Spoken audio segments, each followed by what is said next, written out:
mathématiques parce que j'aime ça j'aime ça faire des lettres attachées. Calculer. L'hamster. Les murs qui ont changé, qui ont repeinturé. Ben, j'aime beaucoup que les amis que j'ai, on fait le travail, mais pas comme en s'amusant. J'aime comment elle explique, c'est toujours précis, puis c'est bien fait ce que Mme Chantal explique. L'histoire ou la science, car l'histoire, c'est que j'aime ça parler du temps d'avant, exemple, ou sinon savoir ce qui s'est passé de nos ancêtres et les affaires qui se sont passées pour eux pour devenir à la technologie qui est aujourd'hui. J'aime la maternelle 4 ans. Ce que j'aime le plus, c'est quand je reviens à la maison. Non, sérieusement, ce que j'aime le plus, c'est les sciences parce que j'adore les expériences scientifiques qu'on fait. C'est quand la professeure a fait des blagues parce que ça fait vraiment rire. Moi, je préfère M. Cheno à l'école, vu qu'il est drôle, il donne des bonnes stratégies. J'aime aussi la liberté du secondaire, comme mettons primaire, on fallait donner un petit papier, ou bien on pouvait pas sortir tant à telle heure. Tandis que là, on est plus libre de faire ce qu'on veut. J'aime le processus de la classe parce que quand j'ai beaucoup d'énergie, je peux aller dans des stations où je peux rester debout. J'aime ça la collation parce que j'aime ça manger, c'est bon. Puis j'aime ça la période de jeu parce qu'on peut jouer puis on joue pas souvent dans la classe. Puis c'est le fun, on peut jouer à 2 jeux. Les couleurs de l'école, ils ont vraiment changé. C'est vraiment beau. J'aime vraiment les couleurs de l'école sont vraiment belles. Faire des activités spéciales comme tous les élèves ensemble. Je préfère mon professeur, qui est très amusant. La bibliothèque, parce qu'on apprend de nouvelles connaissances avec les livres. J'aime ça jouer dans le local de motricité. Je me réveille pas le matin et puis je fais « Oh non, je vais aller dans ma classe, c'est plate, on fait juste travailler. » Oui, on travaille, mais tout en s'amusant. À jouer à cache-cache dans les blocs. Puis mes amis arrivent toujours pas à me trouver. Quand je joue avec mon ami ou mes sœurs, j'aime beaucoup ça de jouer dehors. Ce que j'aime le plus dans ma classe, c'est genre le principe de la classe flexible, de changer de place, là, comme ça. Moi, j'aime ça ici parce que ça peut nous faire pratiquer nos jambes, pas toujours rester à la même place. Ça m'aide à me concentrer.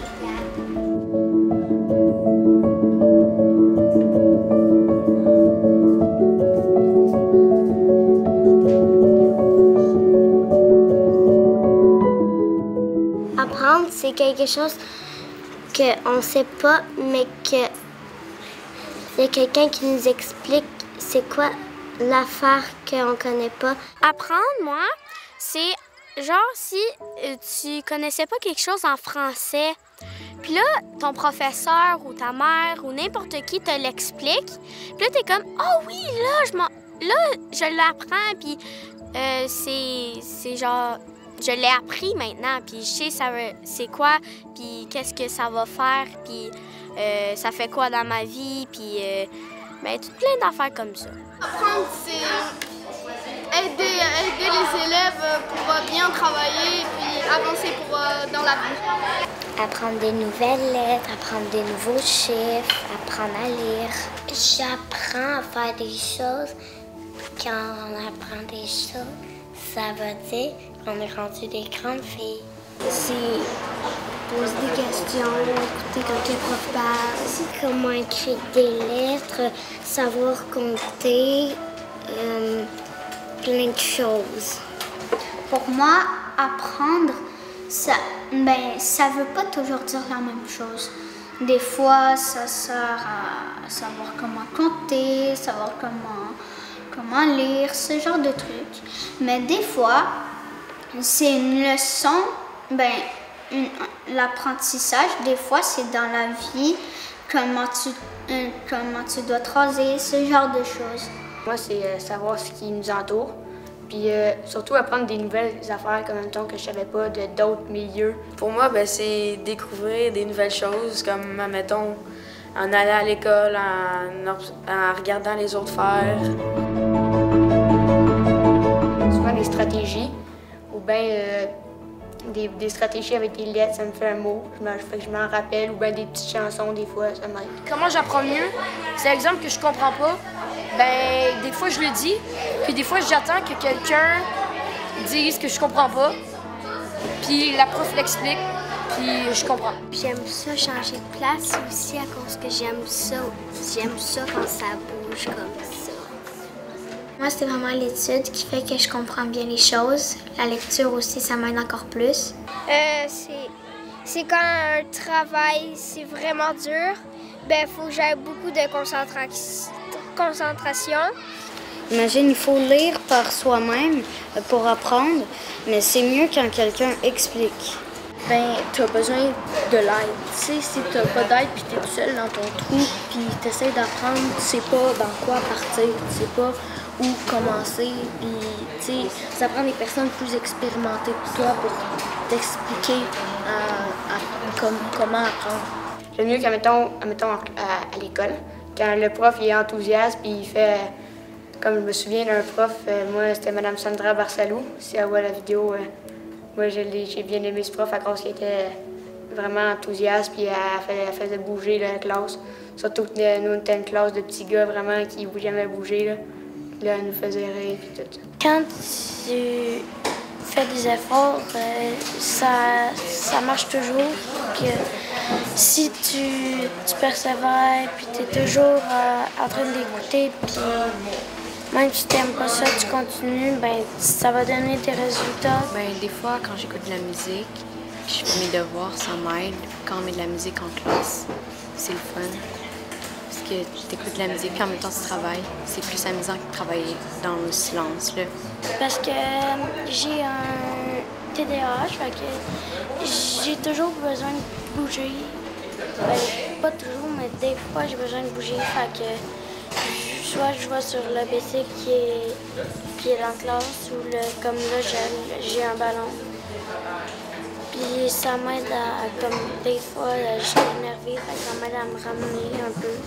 Moi, j'apprends, j'ai une mémoire photogénique, fait que j'ai pas besoin de trop étudier ou de me faire juste des dessins, je les retiens, fait que c'est plus facile d'apprendre comme ça. C'est tranquille, que c'est silencieux. On doit écouter ce que les autres te donnent comme conseil, ou des fois tu peux même écouter la télévision, il y a des émissions informatives, tu peux tout écouter là-dessus puis ça t'apprend beaucoup de choses. Et surtout, tu dois lire. Lire, ça apprend beaucoup de choses.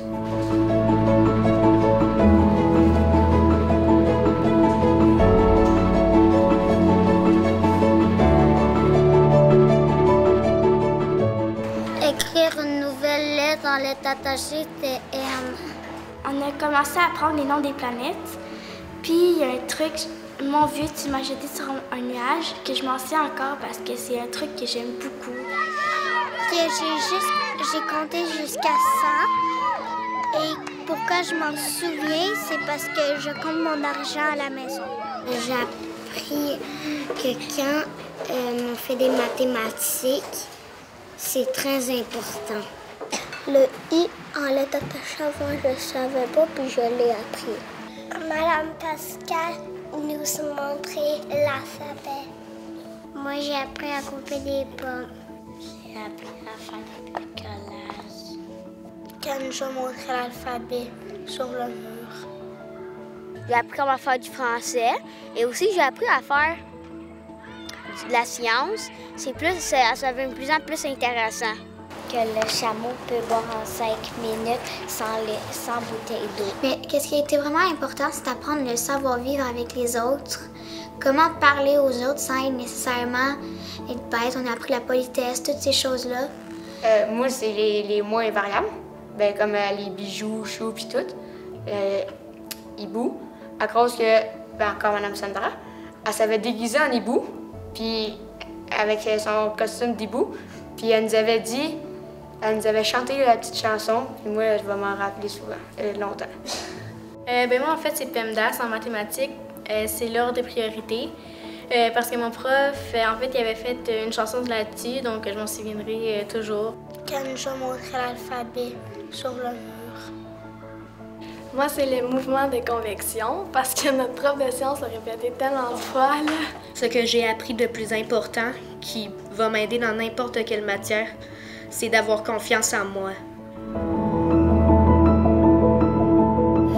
Mettons que tu fais un examen, 1 plus 1, mettons, ben là, tu vas genre compter.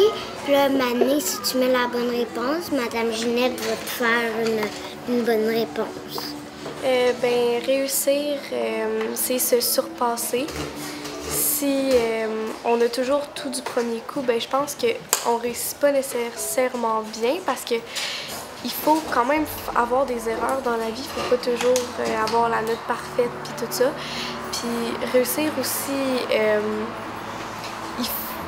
pour réussir, il faut vraiment avoir de l'aide puis pas être gêné de poser des questions.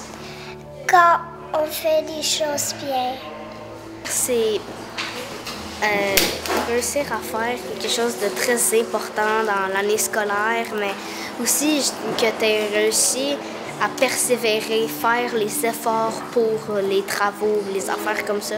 Réussir, c'est avoir donné tous tes efforts, c'est avoir essayé, c'est savoir forcer pour faire quelque chose, c'est pas avoir abandonné, c'est avoir persévéré.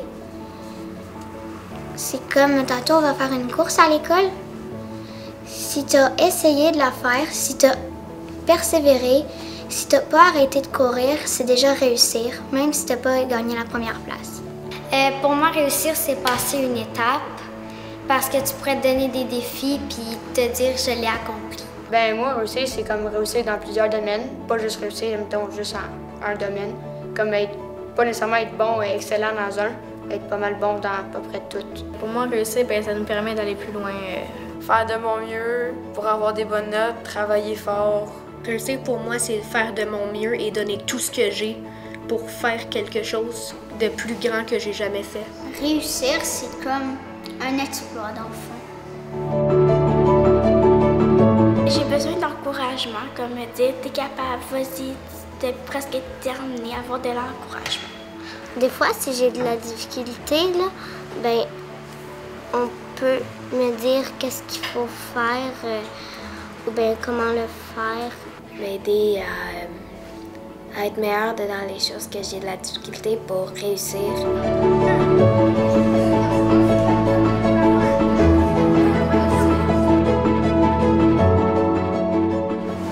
Je changerais peut-être l'ordre des périodes, faire peut-être plus de travaux en équipe que, exemple, des affaires comme de la correction, des affaires comme ça, faire plus de travaux en équipe avec d'autres personnes.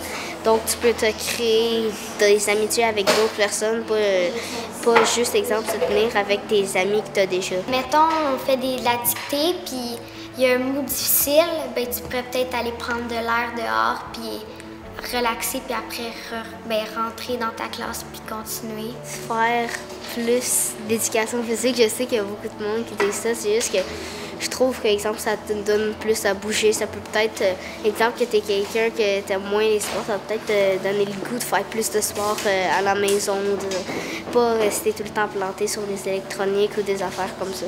De prendre des sujets plus comme dans l'actualité que les personnes aiment. Pour que ça soit vraiment wow, l'école, il faut faire plus d'activités comme interactives. Au lieu de donner un cours puis de juste parler, que ce soit juste le prof qui parle, tout le long du cours, de faire aussi inclure les élèves, que les élèves travaillent un peu plus en équipe. Pas grand-chose. L'école est bien comme ça, je la trouve très bien. J'aimerais que toutes les écoles soient comme la nôtre pour que tous les élèves se sentent bien comme dans notre école. Pour moi, le mot cohérence, ça veut dire qu'il y a du sens. Mettons que tu réponds à une question qui n'a pas de sens. Exemple, que ton professeur te pose une question puis tu parles de ta fin de semaine, bien, ça n'a pas de cohérence. Puis je pense que c'est ça en éducation. Exemple, la cohérence, c'est de comprendre que ça ait du sens puis que ça fonctionne ensemble. Ben moi, je pense que c'est comme travailler ensemble puis serrer les coudes entre nous.